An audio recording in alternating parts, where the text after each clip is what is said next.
glad to welcome you again to this edition of The Abundant Life.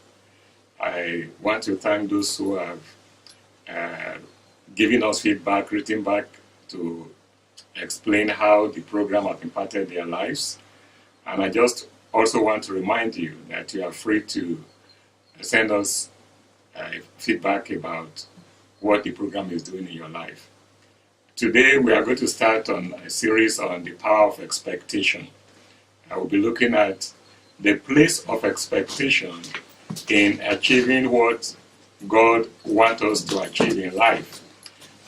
Expectation is actually a kind of strong belief that something is going to happen the way it is expected to happen. We are aware of Isaiah's lamentation in Isaiah chapter 5. He gave us a story or a scenario, a picture of a husbandman, a farmer who plants his farm. And as he planted his farm, he tended it, he watered it, planted fantastic seed, did everything.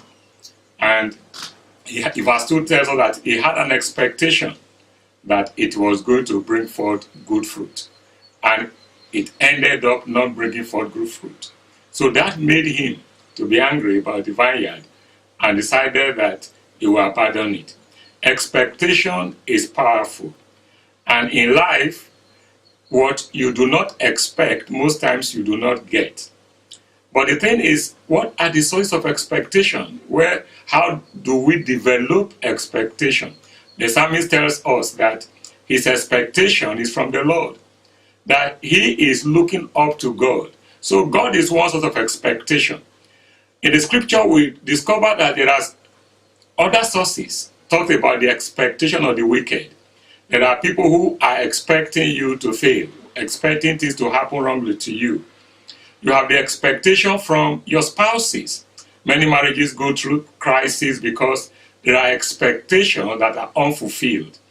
So you are expecting from your spouse a particular thing, and your spouse is not able to deliver on that expectation, and you become frustrated, you become upset, you become angry, you really don't know how to go about it.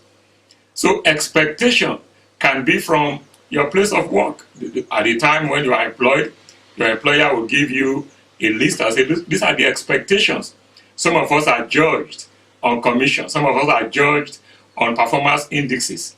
Some of us are judged on achieving specific things at work. In our academics, there are expectations. We call it learning outcome in school. Expectation that you are meant to fulfill.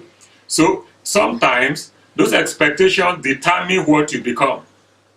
So if, for example, you are a student and your teacher expects that you should meet certain learning outcomes and you do not meet it, you will fail. So there are expectations that come from different sources. But the issue is, how does expectation influence who I am, what I do, and how does it influence my achievement in life? Now, expectation many times determine who you become. You know, there are people who expect negative things about themselves. They never see themselves because it's low self-esteem. They are having negative expectation about their abilities, negative expectation about answers to their prayers, negative expectation about, you are going to an interview, you already have defeated yourself before you even went. You're not expecting that you are going to get the job. You get to the interview, there are 10 of you, and you look at yourself just like the spies. They looked at themselves and they say, look, I am in their eye like a grasshopper. You have rated yourself to be incapable of doing that which is meant to be done. So you come out of that interview and they say, how did it go? You say, well, there were 10 of us. I was the only person of a different background. Every other person had different things, and I don't think I'll make it. Now you have created for yourself negative expectation. And in most cases, those negative expectations determine what the outcome is. You need to have positive expectation, because it is positive expectation that brings about positive realization. and the Lord God Almighty will release into you a determination for positive expectation. God bless you. See you next week.